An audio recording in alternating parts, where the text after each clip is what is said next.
was unique and remarkable to watch. He assumed absolutely nothing.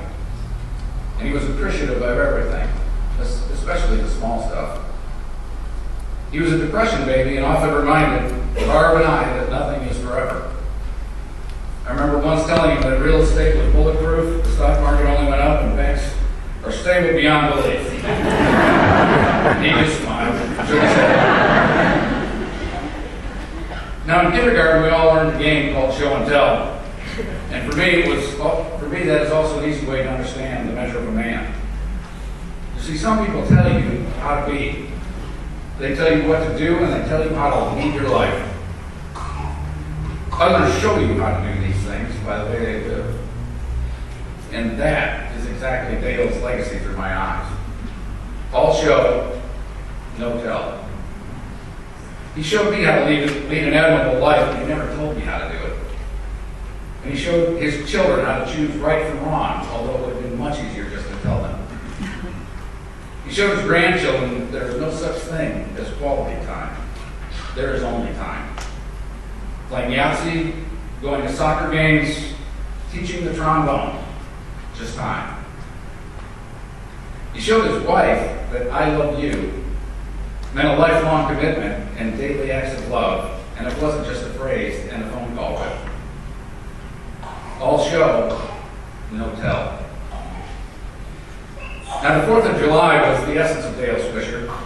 Family, country, barbecuing with the sun clay, all wrapped up in one. He had ear-to-ear smile all day. You probably all remember it. Dressed in red, white, and blue everything. And he was quite sure that the Coronado Parade made the folks at Macy's quite jealous. I never ever told him differently. But on that day, 4th of July, Dale showed me that we don't live in America, that America lives in us. And today, while we all hurt, I asked maybe if you could close your eyes for just a minute. I can take you to someplace very nice. Imagine a sunny afternoon, smell of sea in the air.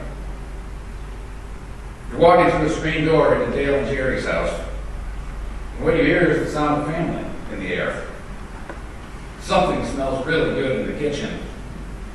Kansas is hammering somebody in hoops on TV. There's a couple of the guys are playing guitar in the living room, and the parachute tent is out on the picnic tables.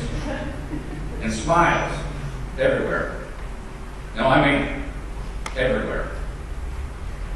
You can open your eyes now. You could put that scene on a certain island, I would tell you the same thing.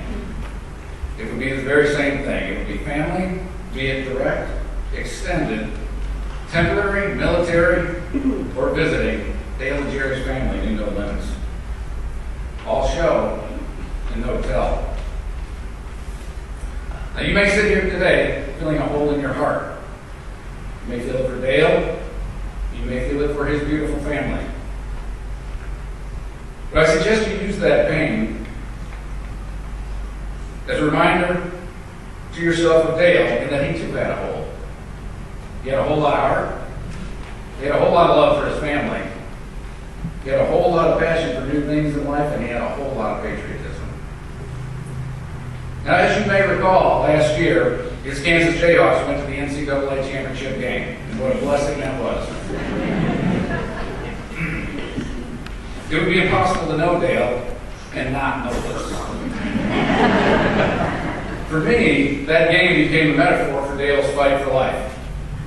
Time was running out for his Jayhawks, but Dale knew this was their time. Jayhawks down 3, the game was on the line with 10 seconds left. Ball goes inbounds, Collins almost loses it. Mario Chalmers picks it up. He went to his left and cool as could be, drains a 3. Nothing but net. It was another Swisher from Kansas. It was overtime and then some. And so was Dale's play. Diagnosed with a disease that takes most people, in 6 months, Dale took it to overtime. 18 months in overtime, to be exact. He went well beyond the buzzer, and what a gift that was for all of us. Quilts, blankets, prayer groups, Drive-bys, random hugs. He knew he had friends, but I don't think he had any idea what he had until his fight began. Everyone here in the room lifted his spirit up and refused to let him quit. Rock chalk, Jayhawk style, he fought to the end. With pride, with dignity, and with family. First he showed us how to live, then he showed us how to fight, and finally he showed us how to pass.